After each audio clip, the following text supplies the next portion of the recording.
Hello everyone, welcome back to my channel Tapus corner. আজ আমি আপনাদের কাছে শেয়ার করব ইলিশ মাছের তেল ঝাল। খেতে অত্যন্ত সুন্দর। আপনাদের সকলের কাছে একটাই অনুরোধ, পুরো ভিডিওটা দেখে লাইক, শেয়ার ও কমেন্ট করবেন। নতুন হয়ে থাকলে সাবস্ক্রাইব করে পাশে থাকবেন। তাহলে দেখুন, আমি এর জন্য নিয়েছি 400 গ্রাম ইলিশ মাছ, আর নিয়েছি 4 চামচের মতো কালো সরষে, সাদা তিল, কিছুটা কাজু বাদাম, 2 চামচের মতো পোস্ত, একটা টমেটো, 2টো কাঁচা লঙ্কা। আর যা যা মশলা লাগবে তা রান্না করতে করতেই বলবো। প্রথমে নুন হলুদ মাখিয়ে নিলাম মাছগুলোর মধ্যে। তারপর হাই ফ্লেমে একটি কড়াই বসিয়ে কড়াইটি প্রিহিট করে নিয়ে বেশ খানিকটা সরষের তেল দিয়ে দিলাম। মাছ তেলে সরষের তেলে রান্না করলে খুব ভালো টেস্টি হয়, খেতে টেস্ট লাগে। তারপর মিডিয়াম ফ্লেমে করে এইভাবে মাছগুলো ভেজে নিচ্ছি। খুব কড়াভাবে ভাজবো না, তাহলে ইলিশ মাছের টেস্টটা নষ্ট হয়ে যায়। এই যে অল্প 1 মিনিটের মতো রেখে তারপর উল্টে দিচ্ছি। এইভাবে সব মাছগুলো আমি ভেজে নেব মিডিয়াম টু লো ফ্লেমে। এই যে দেখুন, ঠিক এইভাবে ভেজে নিতে হবে। তারপর আমি তেল থেকে তুলে নিচ্ছি। আর বাকি যে মাছগুলো রয়েছে সেইগুলো আমি একইভাবে উল্টে পাল্টে ভেজে নিচ্ছি। এই যে দেখুন, ঠিক এইভাবে। তারপর বাকি যে মাথাগুলো ছিল তা আমি ভেজে নিলাম। এগুলো আস্তে আস্তে ভাজতে হবে, ইলিশ মাছ নরম নয়, ভেঙে যাবে। তারপর 1/2 চামচ কালো জিরে দিলাম, আর 2টো কাঁচা লঙ্কা দিলাম।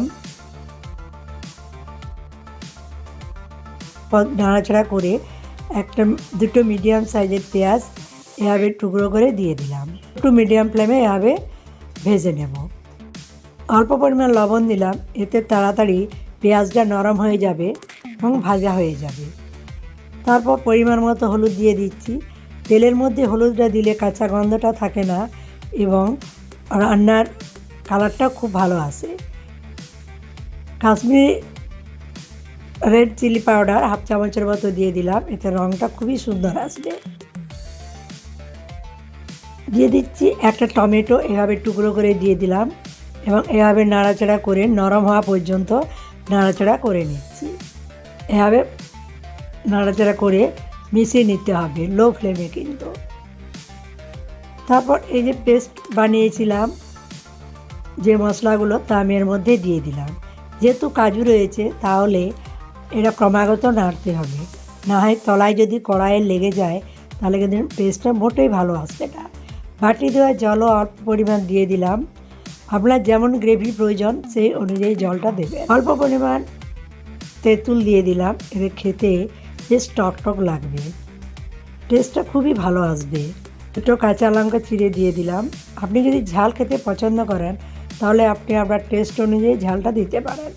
অল্প পরিমাণ জল দিলাম এবং আরও অল্প পরিমাণ লবণ দিলাম। তারপর এর মধ্যে ভেজে রাখা মাছগুলো দিয়ে দিচ্ছি।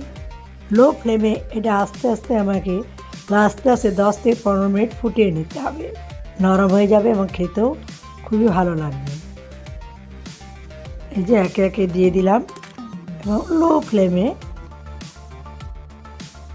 10 থেকে 15 মিনিট ফুটিয়ে নিচ্ছি।